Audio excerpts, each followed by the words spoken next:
E eu sou também um apaixonado por IA. Eu acho que ela veio para me salvar tempo.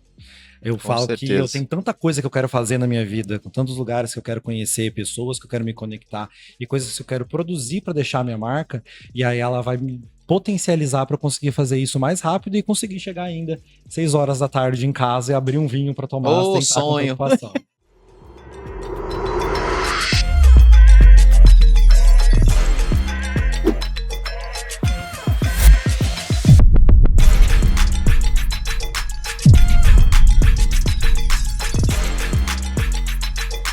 Bom dia, boa tarde, boa noite. Thiago Ferrarese aqui, direto da Expo Print, a maior das Américas, com mais um Print Live. E, meus amigos, uma turma de peso aqui, hein? E tô falando de conhecimento e estrutura que eu vou te falar. Com um assunto que vai fazer sua cabeça pirar agora. IA e inovação na impressão. Tudo isso que nós estamos vivendo no momento atual. Para isso eu tô aqui com o Inácio. Inácio, muito bem-vindo. Obrigado pela presença. Então, boa tarde, é um prazer estar aqui, ainda mais acompanhado dessas grandes feras aqui do setor. Então, vai ser um prazer conversar um pouco com você sobre IA. Bem-vindo, meu amigo. Muito obrigado. Gustavo Benvenho, Midiograph. Até já foi uma feliz coincidência que já fui cliente lá. Olha que barato. Muito bem-vindo. Obrigado, é um prazer estar aqui conversando. Acho que IA ela é o tema da vez e vai continuar sendo. Então, acho essa conversa muito válida, principalmente para um setor que já revolucionou o mundo, porque o mundo não seria esse se não fosse a impressão. E é quando a gente combinar esses dois, impressão e IA, não vai ter quem para a gente. Não vai, né? É um setor maravilhoso. Alexandre Luz, muito bem-vindo, Alexandre. Obrigado pela presença ilustre. Muito obrigado pelo convite, uma satisfação estar aqui. Feliz com a feira, como o Inácio falou, a feira está fantástica, né? Depois de tempos de Covid, a última feira, vamos dizer, a gente estava presente e tal, mas essa aqui realmente está acima das expectativas. E estamos felizes de estar aqui. Vamos conversar um pouquinho dessas novidades. Ainda pairava uma insegurança, né? Todo mundo de máscara, a gente sabia sim, se ia, se não ia. Foi assustador. Mas Não, graças a Deus estamos aqui. Estamos aí firmes e fortes. Firmes. Eu queria que vocês começassem se apresentando. Inácio, por favor, pode puxar. Fala um pouquinho da sua carreira. O mercado já me conhece já há alguns anos. Eu fui durante muito tempo diretor de vendas da Alpha Print, um player que hoje não tem mais.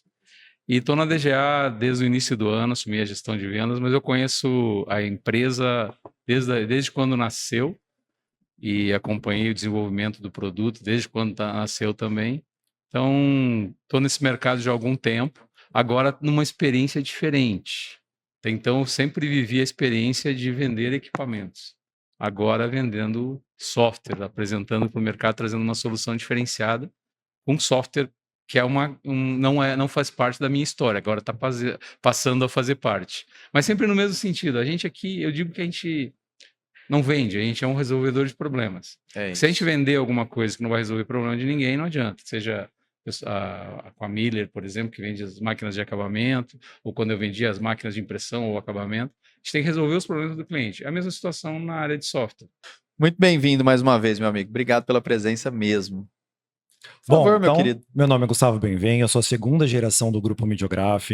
Eu queria poder falar que eu estou no mundo gráfico há muito tempo, mas como segunda geração, trabalhando efetivamente, estou desde os meus 18 anos. Sou duplo diplomado em administração internacional, tanto pela uma faculdade no Brasil como na Alemanha. E eu sou também um apaixonado por IA. Eu acho que ela veio para me salvar tempo. Eu falo que eu tenho tanta coisa que eu quero fazer na minha vida, com tantos lugares que eu quero conhecer, pessoas que eu quero me conectar e coisas que eu quero produzir para deixar a minha marca, e aí ela vai me potencializar para eu conseguir fazer isso mais rápido e conseguir chegar ainda 6 horas da tarde em casa e abrir um vinho para tomar sem estar com preocupação. Então acho que aí ela vem bastante para isso. Fantástico. Muito obrigado. E aí, meu amigo? Apresente-se para nós. Meu nome é Alexandre Luz, eu sou engenheiro de produção, pós-graduado em administração industrial, saí da faculdade, trabalhei em grandes empresas metalúrgicas, trabalhei na Metal Leve e fui contaminado no bom sentido pelo mercado gráfico. Estou aí há 30 anos. O bichinho da tinta picou, acabou, né? Não tem mais volta. É apaixonante, né? Apaixonante. A gente estava falando isso aí agora aí com encontrando várias pessoas, tal, né? Como é gostoso o nosso mercado. É E gostoso. aqui a feira é uma oportunidade magnífica, né? Sim. O Brasil, o mundo se encontra aqui, a gente tem a oportunidade de debater, trocar ideia, rever velhos clientes, velhos amigos, né? E estou aí no mercado. Eu comecei numa empresa chamada Brasilmac, que era um ex-diretor na época da Intergráfica. E daí eu fui para a Intergráfica, fiquei lá por quase 15 anos, como no final era gerente de vendas, né, para Mulholland e acabamento. E daí eu montei a Colbus do Brasil. Aí a Miriam, nós éramos os maiores concorrentes da Miriam Martini. E aí a Miriam Martini comprou a Colbus e agora estou como diretor-geral da Miriam Martini Brasil. Fantástico. 8 anos já. Parece que foi ontem. É muito 8 rápido, anos. né? É muito rápido. Olha, quase uma década já e a gente não vê passar. Eu tenho um consultor muito legal, que inclusive virou amigo meu, que ele fala assim, o problema do futuro é que um dia ele chega. Exatamente. É bem Quando isso. a gente vê, passou 10, 5, 7 Muito anos. rápido. Eu quando comecei, né, eu ia com os vendedores mais velhos e tal, né? Aí ele falava assim, não, que eu atendi teu pai e tal. Eu falava, putz, esse cara tá velho, né? Hoje Você não vai falar isso pra mim agora, Gustavo né? já tá aqui. Não, eu, Mudou, né? Mudou. Olha, eu tô entrando nessa Mudou, fase já. Alexandre. Você pode fazer isso, você pode acalentar seu coração, você pode falar que atendia meu pai, não tem problema. Eu falo que eu sinto essa fase quando eu chego, os amigos das crianças chegam em casa. Ô tio, eu falo, vixe, já era, não tem mais volta. não, eu encontrei o pessoal Virou tio da uma- turma. Encontrei o pessoal de uma gráfica aqui, que eu conheço eles há muitos anos. E quando eu fui a primeira vez visitá-los, eles tinham nenéns no colo. Hoje os nenéns administram a gráfica. Então, quer dizer, É o tempo surreal. não, como bem diz, o tempo não para, ele chega, né? Chega. Hoje os nenéns administram a E gráfica. nós estamos aqui, pessoal, com essa turma que se apresentou para vocês verem aí, ó, a bagagem, né? O poderio que nós temos de artilharia nessa mesa. Isso é muito bom. Para falar um pouquinho da inteligência artificial aplicada, vamos trazer um gancho sobre a manutenção preditiva e eficiência nos equipamentos. Acho que é legal aqui que nós temos pontos de vista de quem fornece, de quem transforma, e isso é muito valioso, né? Porque são dois pontos de vista que têm que se complementar para entregar o resultado final. Como é que vocês veem essa atuação hoje? Como é que tá isso no dia a dia? Bom, começando pelo lado produtivo, quem tá ali colocando papel no chão. Quando a gente pega a inteligência artificial e junta ela com machine learning, que a máquina ela vai prever tendência de comportamento dela mesma e ela pode sugerir, acho que você tem que fazer uma manutenção agora porque vai entrar um serviço, ou uma cadência assim, trabalhando com 15% de cobertura, vai para 40%, vai para 60%, depois tem que ir para 10%. Quando ela vai usando da IA para te auxiliar numa lavagem, numa manutenção preventiva, ou até numa manutenção corretiva, que ela pode fazer um scanner dentro da própria máquina, onde você tem outros equipamentos que auxiliam isso, você tem menos tempo de máquina parada, você tem uma maior eficiência, você coloca mais pilha de papel no chão, Sim. e você garante que você não vai precisar ter uma manutenção corretiva. Eu acho que ele é pior de tudo, porque nem o gráfico, nem o próprio fornecedor quer uma manutenção corretiva. Porque daí quer dizer que não está colocando papel no chão, você não está faturando, tá ficando uma imagem ruim do equipamento para o cliente que está ali precisando dele. Então, quando você usa dessa inteligência para prever, a fazer a manutenção preditiva, evitando a corretiva e auxiliando de vez em quando em pequenas coisas como uma lavagem de uma blanqueta, uma lavagem, simplesmente fazer o dumping de tinta para você trocar uma colorimetria que vai ter um ganho, já facilita muito a vida de quem está ali na labuta do dia a dia, que não vai conseguir analisar a planilha. Lá, fazer um gráfico aqui de tendência, de quantas manutenções essa máquina passou. Não tem tempo para isso. Você tem que ter inteligência artificial pegando todos esses dados e te entregando. Segunda-feira você vai começar fazendo uma manutenção ali em tal lugar da máquina, porque já está começando a mostrar sinais que ali pode ter um problema que você precisa prever. Então ela vem assim para você conseguir botar mais papel no chão. Fantástico. Esse é o ponto. Faturar. Isso é fantástico. Olha que bacana, né? Pensar que não faz muito tempo, era tudo tão mecânico, né? Sim. Nós passamos por outra revolução no nosso setor, né? É como o Gustavo falou, não é mais uma tendência, é uma realidade. Realidade. Não dá para falar, isso é uma novidade, é uma coisa que vai passar. Não, é uma realidade. E como ele falou, com isso, com os dados, com essas informações que nós temos das máquinas, a gente vai sair da manutenção reativa para uma manutenção preventiva. Então, a inteligência artificial vai ajudar você a trabalhar todos esses dados que você coleta dos equipamentos para poder se planejar, para poder criar padrões. né, de tendências de máquina, de trocas, manutenções de peças, tal. Então é uma coisa que não tem mais volta. Eu costumo dizer que a inteligência artificial, ela é um encurtador de caminhos. Perfeito. Porque os dados estão disponíveis. A dificuldade é conseguir transformar isso em uma informação que me dê uma decisão gerencial ou uma decisão executiva ou estratégica. Então, os dados estão ali, principalmente em equipamentos. Os dados estão ali. É captado dados. Tem muitos equipamentos que têm máquinas prevendo, captando seus dados. Mas você tem que saber, ter os dados não é o suficiente. Você tem que tratar esses dados. Tratar os dados de uma forma tradicional, sem uma inteligência por trás, leva tempo. E aí já aconteceu. É melhor que a inteligência artificial, que é o que eu vejo como grande benefício, ela é muito rápida para tratar informação e te entregar resultados com qualidade. Sim. Então, ela hoje, como bem disse, é uma realidade. Ou seja, você tem que ter ferramentas com isso, com inteligência artificial. Já faz artificial. Parte do dia a dia, É né, o nosso dia a dia. É o atual. Hoje é o atual. Sem a inteligência artificial, você está para trás. Eu fico imaginando o que vem na próxima década. Na verdade, os equipamentos, de uma forma geral, tanto de impressão como acabamento, chegaram num nível tão elevado de automação que hoje a gente fala muito disso, né? Que é a conectividade, são os fluxos de trabalho, são os dados que você pode coletar para poder trabalhar na manutenção, na prevenção, né, de possíveis falhas, tal. Então, eu acho que hoje, cada vez mais, a parte hardware, vamos dizer, uma parte consolidada, essa parte de software, a parte de inteligência, evoluiu muito. Né? Evoluiu muito, né? As fábricas inteligentes estão aí, né? Também não é uma tendência, é uma realidade. E... Alexandre, eu vou trazer um gancho que você falou, né, que você usou fluxo de trabalho. Cara, isso é tão real hoje, né, nas nossas operações, que o workflow inteligente, né, a questão de imposição de arquivo automático, que você comentou, entra nessa parte também do operacional ali, que reflete numa produtividade muito mais eficiente, né, a ganha de tempo em setup, é surreal. Como que isso tem se portado no mercado? E aí é legal, mais uma vez, esse jogo de vocês como produtores que entregam a solução e Gustavo como usuário do processo. Bom, como usuário, a gente tem que... Inclusive, eu estava tendo uma reunião sobre isso hoje de manhã.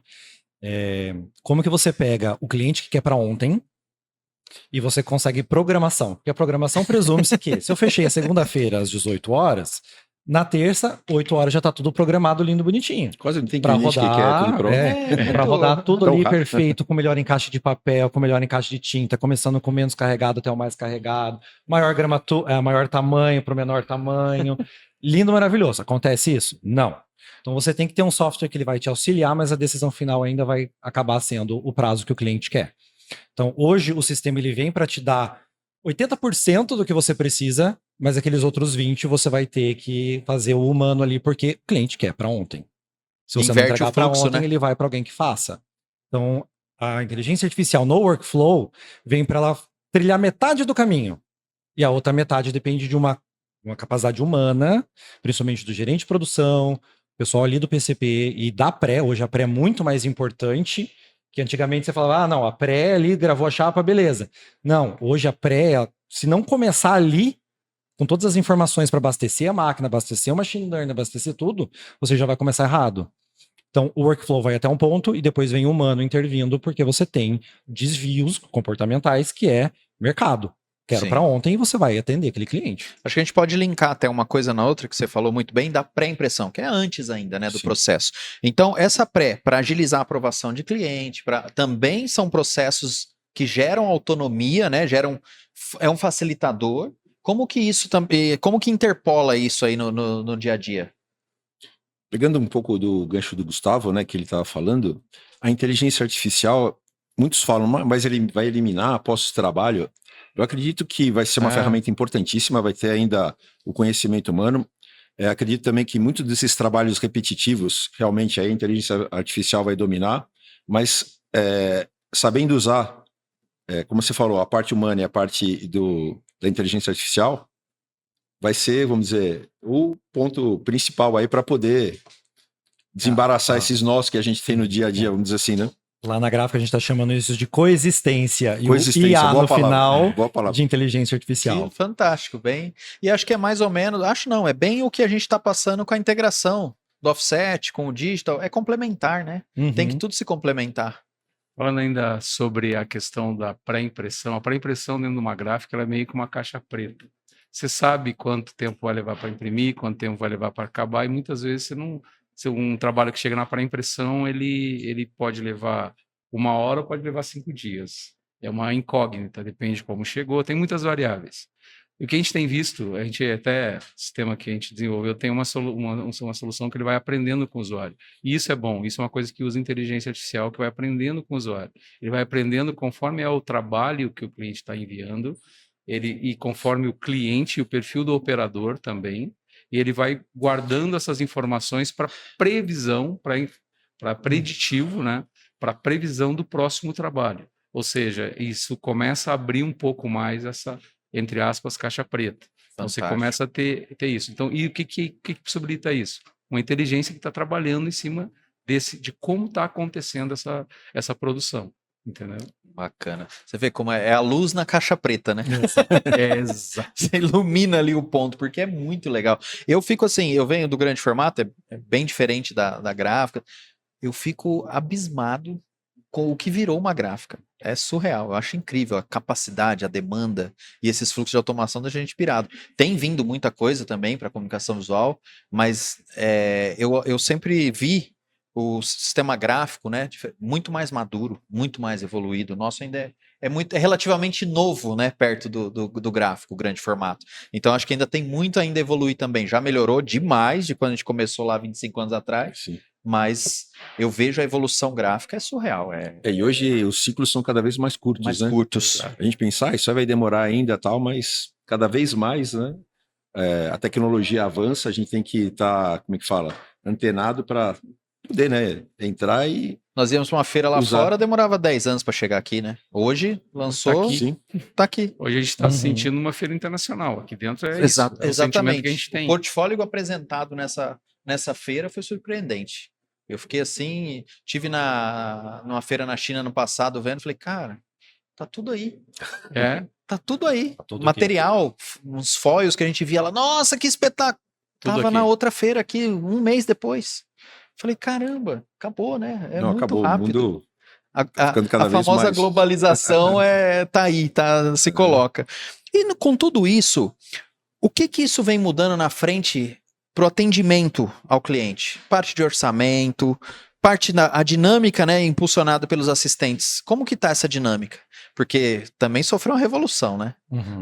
Os agentes, meu Deus, virou uma loucura. Como que tá isso no dia a dia da operação? Deixa eu começar aqui. Aí é só praia, né? Sabe que o que acontece?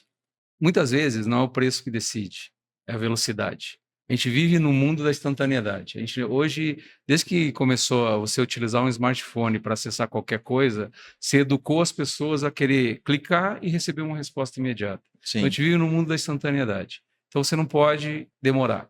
Então esse é o primeiro pré-requisito, seja para o que for. Orçamento numa gráfica. Se você consegue entregar isso muito rápido, você consegue chegar antes do teu cliente. Se você consegue entregar isso muito rápido e certo, melhor ainda. Você está garantindo o teu save, está garantindo a tua margem, entendeu? Então, é o que a gente usa a inteligência artificial exatamente para isso na criação de inteligência, né? Na criação de orçamentos muito mais rápidos. Perfeito. Então, por exemplo, uma coisa que acontece, principalmente no mercado editorial. Que é um grande gargalo para a gente, né? A gente tem situações, teve uma situação de um cliente que disse, meu cliente precisa de orçamentos de um livro de 1.000 em 1.000 até 60 mil. Nossa. Isso eu ia comentar também, né? O mercado mudou muito, até aproveitar a experiência deles aqui. As tiragens, por exemplo, no editorial, cada vez menores. Isso. Mudou a dinâmica, né?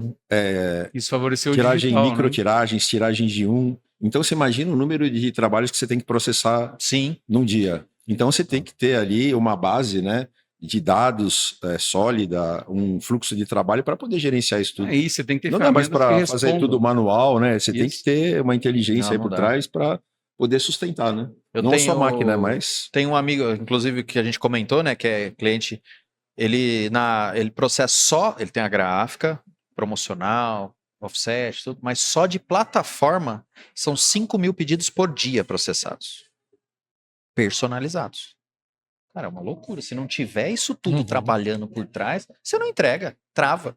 E uma coisa que eu também sinto falta hoje no mercado, quando a gente está falando da velocidade do atendimento, é a gente também explicar para o nosso cliente, explicar para o humano do outro lado o que é fazer um orçamento gráfico.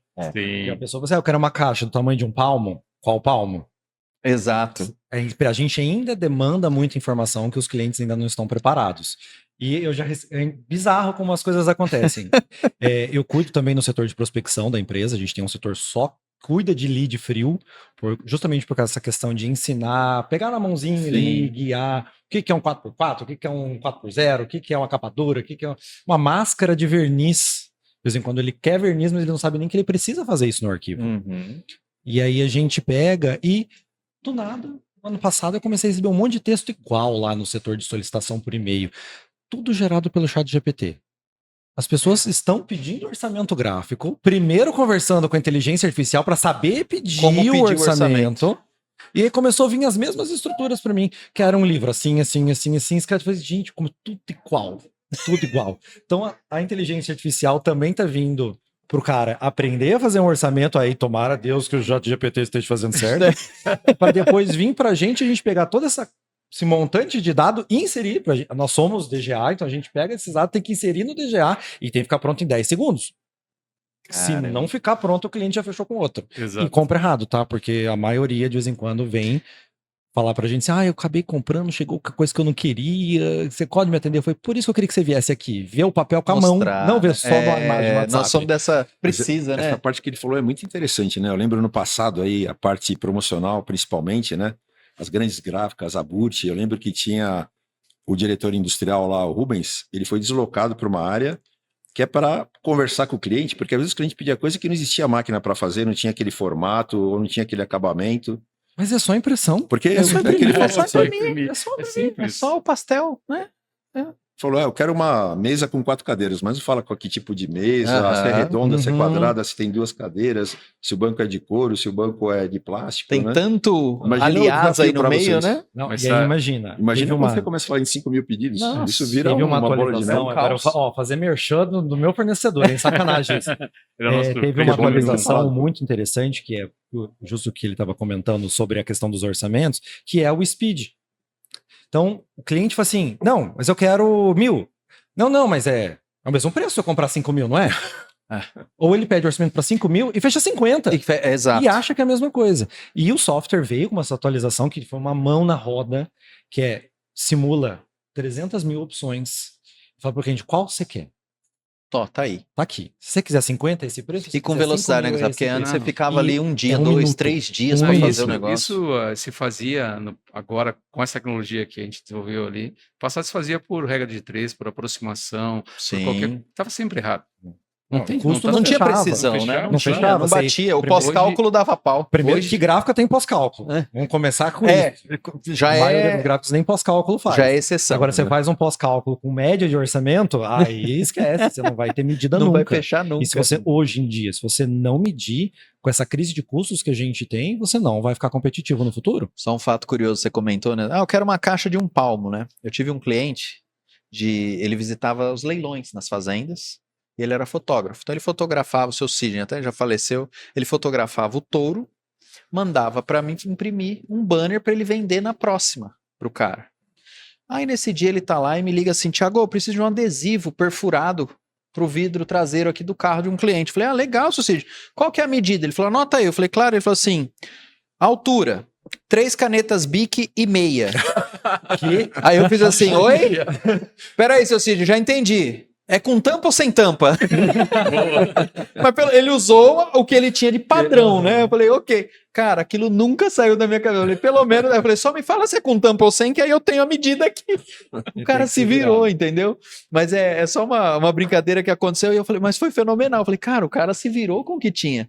E hoje eu trago isso, que, cara, com tudo isso, a gente vê pessoas do comercial ainda, né, acomodadas, querendo sair no automático com o pedido do cliente, sem uma entrega.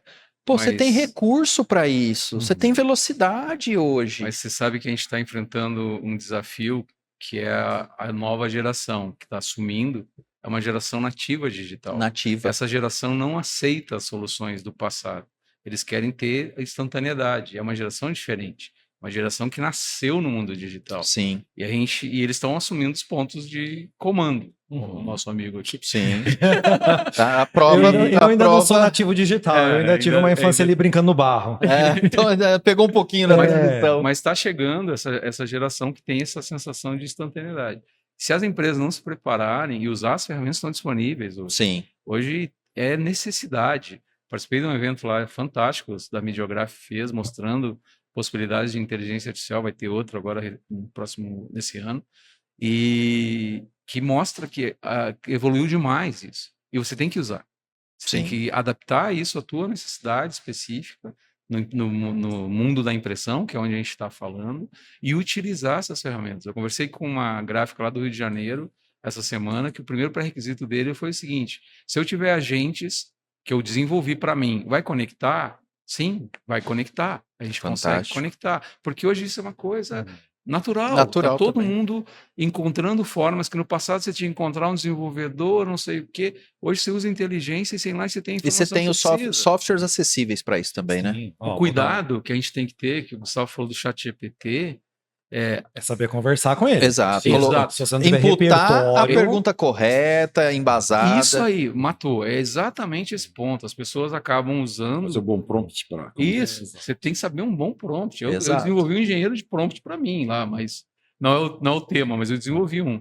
Exatamente para isso. Você tem que saber o que você está perguntando. Sim. E ter um cuidado, que é fundamental. Por isso que a gente usa só preditiva dentro das soluções que a gente tem, que o generativo, às vezes, ele inventa a resposta. Exato, esse é o perigo. E aí você colocar isso dentro do teu negócio é um perigo. Então você tem que ter cuidado com o generativo. Está melhorando, eu brinco que a inteligência artificial tinha aquela do Titãs lá, a melhor banda de todos os tempos da última semana, né? Agora é a melhor IA de todos os tempos da última hora. Hoje, por acaso, né, a gente está aqui, veio uma notícia no LinkedIn que não sei se a pronúncia correta é essa, o Zuckerberg, né, da Meta, ele está criando um agente de CEO para ele mesmo. Olha aí. Sério? Sério. Para assessorar ele. Para assessorar ele. Olha e vai fazer isso para toda a organização dele. Eu acho que quando a gente vai utilizar a IA, e eu utilizo, por exemplo, coisa simples, ChatGPT, $20 por mês, porque você tem que comprar, porque senão seus dados se tornam públicos, você não pode pegar uma empresa e simplesmente sair, abrir o ChatGPT e sair usando. E você pode usar ele para coisas muito simples, mas você tem que tomar cuidado com o repertório, que é exatamente o que a gente está comentando. Se você não lê, se você não assiste filmes, não entra em contato com culturas diferentes, não acessa conhecimentos de outras áreas, você fica sem repertório para saber pedir. O repertório IA, muda tudo. E aí ela não vai te dar o resultado que você quer. Um exemplo muito, muito, muito besta, muito simples. Eu pedi no começo, quando comecei a usar o ChatGPT, eu queria uma imagem de um corredor. Eu queria uma pessoa correndo. Ele me entregou um corredor de casa. Por quê? O meu repertório foi ruim. A forma de conversar com a IA foi baixa de conteúdo. Sim. Então ele vai entregar um resultado Você não nutriu, né? baixo. Você não nutriu. Então se a gente pega isso pro um workflow de uma vida, se você cria um assistente pessoal para cuidar da gráfica, fazer o PCP automático, se você não tem um ser humaninho ali com repertório para saber pedir, saber interpretar esse dado, imputando depois, esse conteúdo, né? Vai sair um resultado sem repertório. Sim. Então a gente tem que tomar muito cuidado também com isso. Porque a gente só usar a IA levianamente, sem estar com uma base muito bem estruturada, ela vai te guiar para o caminho errado. Exato. Aí aquele famoso bando de Dodô da série, do filme A Era do Gelo. Um foi cair do precipício, todo mundo sem pensar, só seguiu. Só seguiu. Junto. Então a gente também tem que tomar cuidado, e reitero, se uma mensagem aqui ficar para quem está escutando a gente como que está o seu repertório? Quantos livros você leu, quantos conteúdos, quantas pessoas de áreas diferentes você conversou, para você saber pedir para receber o que você precisa. E a resposta dessa inteligência artificial, seja ela qual for, te agregue valor. E quando eu falo valor, é dinheiro mesmo, é faturamento no seu negócio. Porque se você for raso e entregar em resultados rasos, você vai ter um salário, um faturamento raso. Ó, uma chave poderosa, Gustavo, deixa aqui pra gente. O repertório ele é muito importante no que a gente está vivendo nessa revolução das máquinas, né? Na revolução da inteligência artificial nos negócios. E o repertório muda o jogo. Assim como você conferir esse conteúdo também, se ele tá de acordo com aquilo que você quer expressar. É muito importante. Gustavo, obrigado. Essa contribuição a gente pode ter certeza, viu? Que você é frisar ali no vídeo, porque é muito importante mesmo, muito bem colocado. Vocês usam também na parte de criação? Eu tô pegando esse gancho que você falou da Era do Gelo. Usa. Eu li aí que parece que o próprio Oscar vai aceitar filmes gerados, produzidos com IA, música também. Você tem que tomar muito cuidado com a parte de criação, porque a IA, ela não cria. Ela pega uma base de dados e replica cruzando esses dados. Ou seja, esses dados já existem. Eu até fiquei sabendo de um caso, não sei se é verdade ou não, mas que teve uma modelo que processou uma campanha. Porque a pessoa da campanha gerada por IA era muito similar a ela. Por quê? Tá lá na base de dados, um monte de fotos. Olha o repertório mais uma vez. Aí a pessoa foi lá e só pediu. Quero uma modelo, usando assim, e saiu. Pega o modelo. Não funcionou. Como que essa empresa driblou isso depois? Contratou um modelo, tirou um monte de foto com fundo branco, pegou este rosto, assinou aqueles contratos de LGPD, jogou esse rosto dentro da inteligência artificial e aí criou esse tipo. Aí sim. Mandou a pessoa pra Lua, pra Marte, pra Amazônia. Baixo d'água, sem problema nenhum. Mas tem que tomar muito cuidado na parte de criação, porque aí ela não cria, ela copia partes dos outros. E reestrutura, né? Então, como que a gente hoje usa a IA dentro da gráfica para criação? Meu departamento, que é como diretor de marketing, ele é muito enxuto. Eu tenho 3 pessoas. Então, a gente usa para ter ideias, para gerar legenda de Instagram, gerar legenda, tudo isso, mas também sendo filtrado depois, porque brasileiro nunca soube usar travessão. E de repente todas as legendas de Instagram, texto, tudo tinha travessão. Tá na cara. Era tudo Ctrl-C, Ctrl-V. E hoje já há um movimento anti-IA na criação. Então tem que tomar muito cuidado com isso. A gente usa como referência e para produzir coisas que eu não tenho budget para produzir. Sim. Por exemplo, nós fizemos uma campanha com o Amor Brasil, que é a campanha do ano de 2026 para a gráfica. E eu precisava gerar um vídeo. Só que eu precisava gerar vídeo que representasse todas as regiões do Brasil. Então, desde um sertão a uma mata atlântica a uma mata amazônica. Eu vou me deslocar, catar um avião e ir lá? Eu não tinha dinheiro para isso. Não tinha verba disso, E tinha que ficar pronto em uma semana. Então, a gente usou plataforma paga do Kling para gerar esses vídeos e fazer. Ficou perfeito? Não, tem gente com 6 dedos, tem coisa acontecendo ali, mas ela resolveu o meu problema. Só que eu deixo bem claro que isso aqui é gerado por IA. Sim. Aí você vai é importante usar a legenda, as redes de fast food famosas. Imagem meramente ilustrativa, qualquer semelhança com pessoas vivas ou mortas é mera coincidência. Olha, meus amigos, que papo gostoso. Eu sabia que ia dar muita coisa boa. Mas o tempo urge, infelizmente. O futuro chega. O futuro chega. Acabou de dizer isso. Olha, eu queria agradecer imensamente, em nome da APS, da Expo Print, do Print Live, a presença de vocês, essa entrega tão valiosa de conteúdo aqui para o nosso espectador, porque é o ouro que sai daqui, né? Eu tenho o privilégio de sentar com pessoas especiais nessa mesa e receber uma enxurrada de informação. Eu falo que eu saio daqui para dormir, meu amigo, é problema. O corpo tá destruído e a mente fica assim, meu Deus, aquele negócio, aquele assunto, e vai embora. Então eu quero agradecer muito a cada um de vocês pelo tempo precioso, que dentro da feira é ainda mais escasso, mas por dedicar esses minutos tão valiosos aqui para o nosso espectador. Muito obrigado, viu, a cada um de vocês por esse assunto. A gente agradece o convite. Muito obrigado. Gente, direto da Expo Print, a maior das Américas, foi mais um Print Live, diretamente daqui dos nossos estúdios. Grande abraço, até a próxima.